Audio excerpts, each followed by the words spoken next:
At the parents' wedding anniversary dinner, the atmosphere was lively, filled with laughter and smiles as family members chatted excitedly about the years gone by. Everyone seemed so happy, celebrating another milestone in the family's history. The parents, sitting at the head of the table, suddenly made a grand announcement that took the room by surprise. "We're going to Hawaii next week for another big family party," they said, their voices full of excitement. The news was met with immediate cheers, hugs, and congratulations. The rest of the family rallied around, talking about what to pack, how fun the trip would be, and all the memories they would make together. In the midst of the celebration, the protagonist, still sitting at the table, quietly asked, "What time is the departure?" expecting a simple answer, maybe a bit of information to join in on the excitement. But the response that followed cut through the air like a cold, sharp knife. The father looked up from his glass, his face stern, his voice emotionless.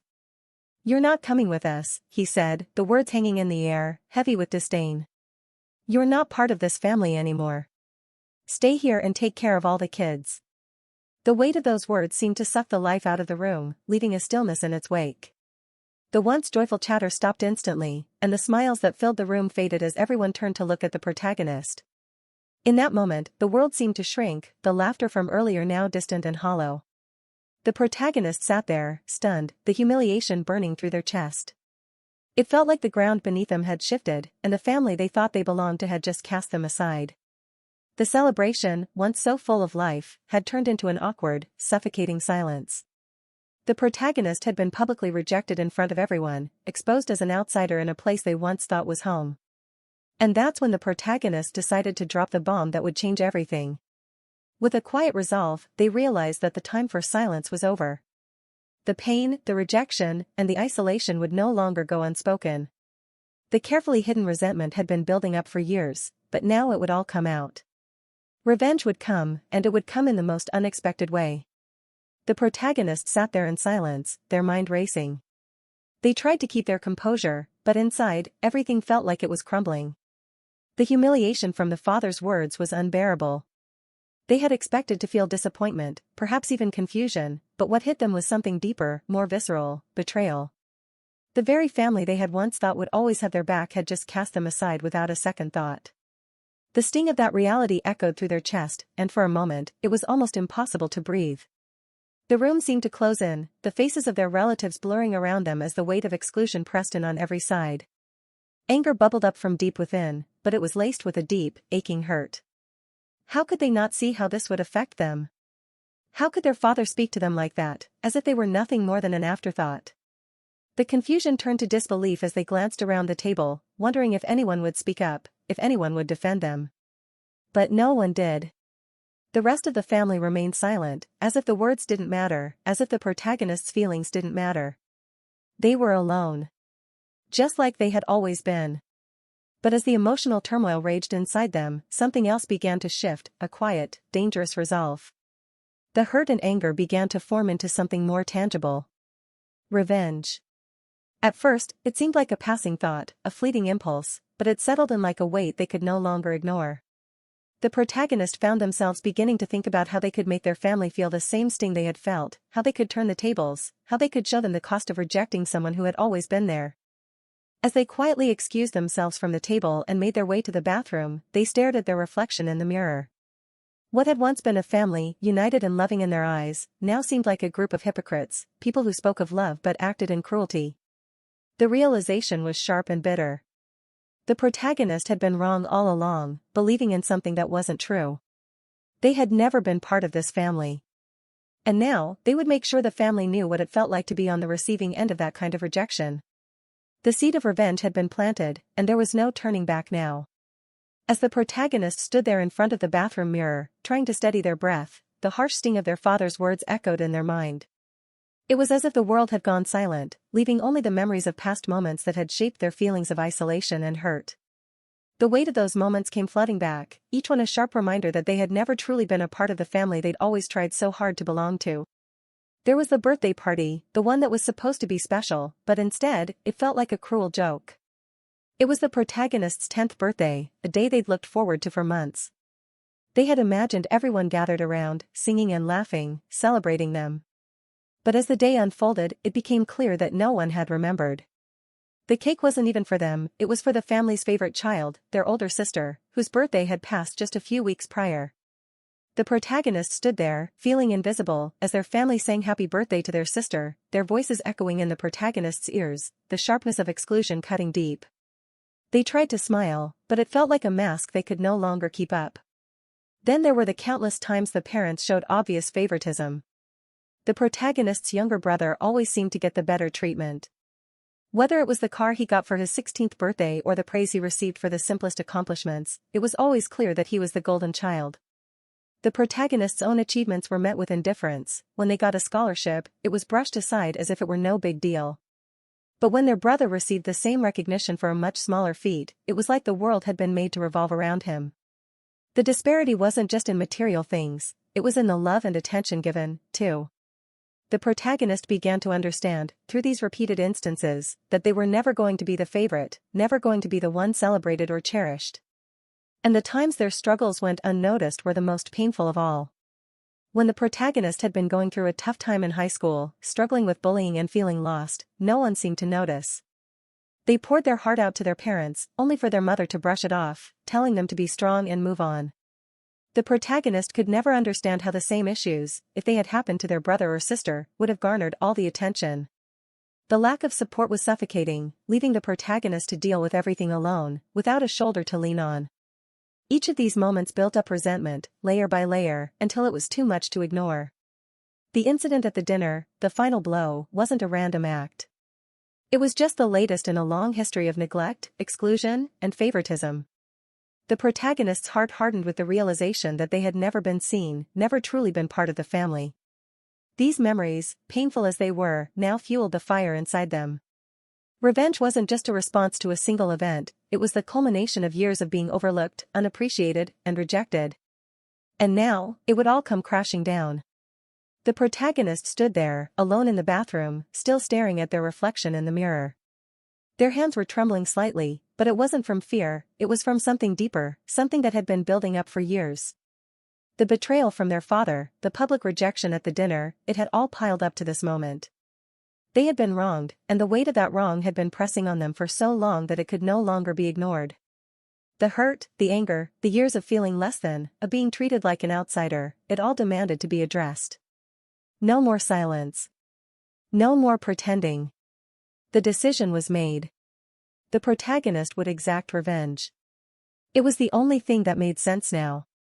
For too long, they had suffered in silence, taking the pain of being overlooked, dismissed, and ignored. No longer. The family had pushed them to this point, and now it was time for them to feel the consequences of their actions. It wasn't about redemption.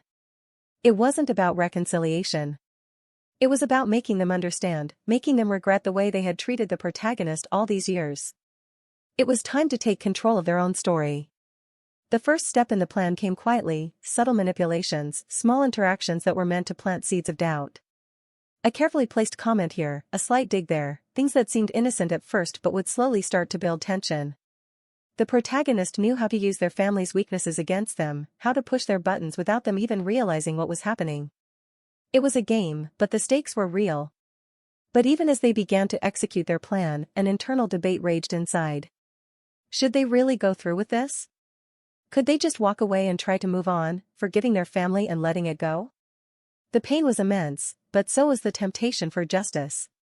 Forgiveness felt impossible, and the betrayal was too deep. The protagonist knew, without a doubt, that there was no going back now.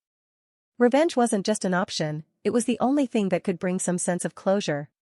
The protagonist's plan began to take shape quietly, almost imperceptibly at first.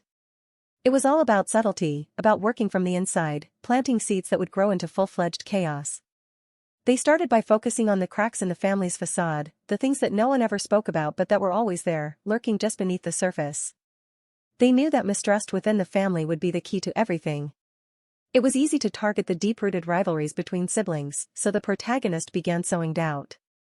First, they whispered small, seemingly innocent remarks to their older sister, comments about how the parents favored the younger brother more than anyone else, how the father's praise for him seemed hollow and manipulative. They made sure their sister's insecurities about her place in the family were amplified, slowly turning her feelings of resentment into open hostility toward the brother. At the same time, the protagonist began planting subtle doubts in the younger brother's mind. They would mention how the mother often spoke ill of him behind his back, how her expectations were always impossibly high, but that she never seemed to see his true efforts. Next, the protagonist shifted their attention to the parents themselves. They started making little comments, disguised as casual observations, to make the parents question each other's actions. When their mother was in the kitchen, the protagonist would casually drop a remark about how the father had been making secret decisions about the trip without consulting her, how he made sure to exclude the protagonist intentionally from every important family event. The goal wasn't just to cause tension, it was to turn the family's perception of each other upside down, creating a mess of accusations, doubts, and half-truths that would eventually unravel their unity. As the plan took form, the tension in the house began to build. The protagonist watched from the sidelines, a quiet observer as the first signs of discord rippled through the family. The once cohesive unit now felt fragmented, with every conversation laced with suspicion. The hypocrisy of the family was starting to become clearer. The parents had always painted themselves as the pillars of support and love, but now, cracks in their perfect image began to show. The siblings, who had once seemed so united, were now fighting over imagined slights, unaware that the protagonist was the silent hand pushing them apart. The deeper the protagonist became entrenched in their plan, the harder it was to ignore the growing emotional cost. Every subtle manipulation, every small act of betrayal, began to weigh on their conscience. They started to feel the burden of the guilt pressing down on them, the realization that they were sacrificing their integrity to get back at those who had wronged them. But still, the desire for revenge burned brighter. The family had destroyed what little trust had remained, and now the protagonist was willing to pay any price to make them feel the same way. The plan had taken on a life of its own, and there was no turning back. The protagonist couldn't stop now, not when the stakes had grown so high. As the days passed, the shift in the protagonist's behavior didn't go unnoticed. The once outgoing, easygoing family member had become distant, cold, and cryptic. The subtle provocations and manipulations had begun to take their toll. The family could sense something was off, but no one could quite pinpoint the cause. Conversations that once flowed easily now felt strained, and the protagonist's silence only added to the tension. It didn't take long for family members to start confronting them. The younger sister was the first to speak up, asking, "What's going on with you? You've been so distant lately." The protagonist brushed her off with a vague answer, making it clear they didn't want to engage. This only pushed the family further away, creating a noticeable rift. The situation escalated quickly. Sides were drawn. Some family members began defending the protagonist, wondering if there was something they weren't seeing, perhaps the protagonist had been wronged, after all. But others, including the parents, accused them of being difficult, ungrateful, and manipulative. The protagonist didn't bother to correct their assumptions, letting the tension rise. Then came the pivotal argument. The father, visibly frustrated, snapped, "What's really going on with you?" The question hung in the air, but the protagonist refused to answer. Instead, they let the silence speak for them, leaving the family in a state of confusion and growing mistrust. The tension was thick, and the rift between them all seemed irreparable. The tension had reached its boiling point. The family was gathered, trying to act like nothing had changed, but the rift was palpable, an undercurrent that no one could ignore.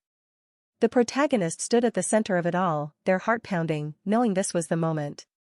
It was time to drop the bombshell, to reveal the truth that had been simmering beneath the surface for so long. With a sharp breath, the protagonist finally spoke, their voice steady but laced with anger. "You think I've been difficult, ungrateful, manipulative? Let me show you what it really feels like to be treated like you don't matter," they said. The room went silent, everyone frozen in shock as the protagonist unleashed their truth. "All these years, I've been watching you, listening to your lies, pretending to be part of a family that never cared about me. I've been left out and ignored, but I'm done pretending. I've been manipulating you all, just like you've been manipulating me." The bombshell hit hard. The family sat stunned, unable to process the reality that had been right in front of them. The protagonist's words echoed through the room, challenging everything they believed. Emotions erupted, accusations flew, and the carefully constructed family dynamic cracked wide open. This was the breaking point. The revenge had been exacted, and the consequences were more than anyone could have imagined. The divide had never been so clear. The family was left in stunned silence, the emotional chaos of the confrontation still hanging in the air. Everyone retreated to their corners, processing the fallout in their own way.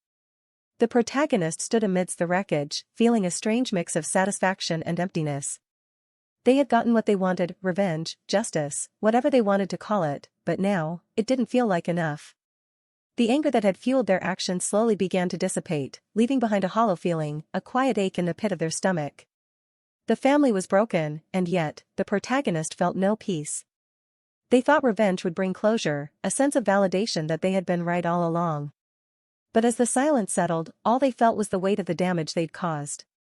They had torn apart what was left of their family, but in doing so, they had also torn something inside themselves. As they looked out the window, watching the sunset, the protagonist realized that while revenge had been justified in their eyes, it hadn't brought the freedom they had hoped for. "I thought revenge would make me whole," they whispered to themselves.